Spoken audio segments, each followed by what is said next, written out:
Bonjour, vous ne me voyez pas mais vous m'entendez, c'est Jean-David Haddad, JDH Édition. Ce n'est pas tous les jours que j'interroge moi-même des auteurs. Aujourd'hui, j'ai le plaisir, après notre émission de TV, d'interroger Amélie Gallier qui vient d'écrire chez JDH Édition En quête de sens. Amélie, vous pouvez nous le montrer? Oui, bien sûr. Voilà, En quête de sens chez JDH Édition, collection Hippocrate & Co. C'est d'ailleurs le livre qui inaugure cette nouvelle collection dédiée aux médecines et médecines alternatives, milieu médical, etc., etc. Voilà, donc quelques mots sur ce livre, Amélie? Voilà, vous avez bien résumé, c'est un livre qui traite de tout ce qui touche aux états élargis de conscience. Donc partant du principe que le corps est limité mais l'esprit est illimité, et donc on détient tous un potentiel infini, et c'est ce que j'ai voulu démontrer ou mettre en avant dans ce livre, inviter peut-être à avoir une perception plus large des choses. Donc les états élargis de conscience, ça peut vraiment... Dans mon livre, j'interviewe des médiums, chamans. Quelques noms peut-être? Oui, le médium, c'est Jean-Pierre Paya, qui était médium sur M Radio.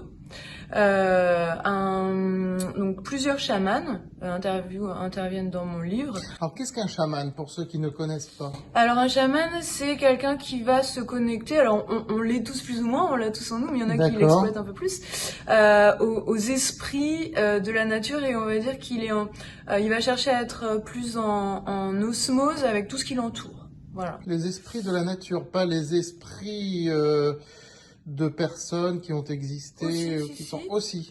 Voilà. Tout ce qui touche au monde des esprits. Hein. Au monde des esprits. Tout ce qui est au niveau énergie, esprit, tout ce qui nous entoure et qu'on peut pas forcément percevoir avec les yeux du corps, avec nos yeux, comme on voit quelque chose de matériel. Voilà, eux ils vont exploiter une autre perception des choses.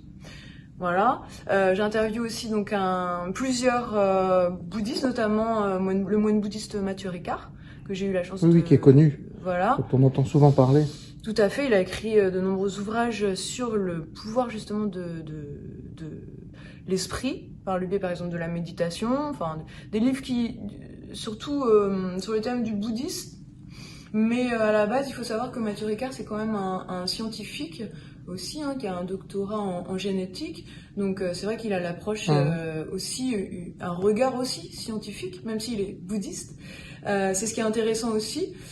Et pour peut-être des personnes un peu plus cartésiennes ou terre à terre, voilà, ça amène aussi un petit peu de crédit pour ces personnes. Est-ce qu'une personne cartésienne ou terre à terre trouvera intérêt à lire ce livre? Est-ce que ça peut modifier son cartésianisme, la faire évoluer vers quelque chose de différent? C'est le but, c'est le but.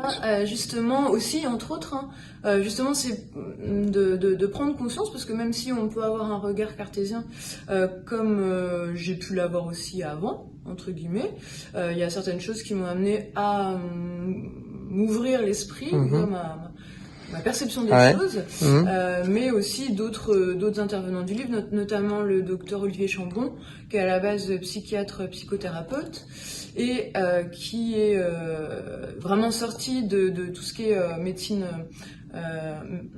de la médication, et plutôt pour se diriger vers la méditation. Donc lui maintenant il n'utilise plus que l'hypnose, il est chaman aussi, hein, D'accord.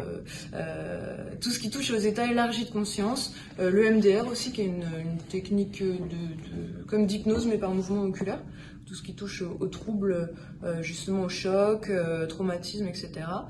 Donc lui il a plutôt recours à ces méthodes-là, et il a écrit notamment aussi beaucoup d'ouvrages sur les capacités de la conscience, la vie après la mort, donc ça j'en parle aussi dans mon livre. J'interviewe des gens qui ont vécu des expériences de mort imminente, qui témoignent de ce qu'ils ont vécu. Voilà, donc une médium aussi, des gens qui ont expérimenté des Kundalini. Donc Kundalini, Ça s'apparente un petit peu à ce que vivent les expérienceurs, où la perception des choses, leur perception des choses n'est plus la même. C'est comme s'ils vivaient un éveil, parfois assez rapide, d'ailleurs, parfois assez rapide et parfois aussi un peu brutal. On change de paradigme, hein, donc ça peut être un peu déstabilisant parfois. Sauf si c'est trop rapide. Très bien. Bon, ben merci beaucoup. C'est donc un livre à découvrir qui est en vente partout, sur la librairie JDH Édition et aussi partout sur toutes les librairies en ligne et commandable bien sûr chez les libraires. Enquête de sens d'Amélie Gallier, collection Hippocrate & Co chez JDH Édition. Merci Amélie. Merci beaucoup.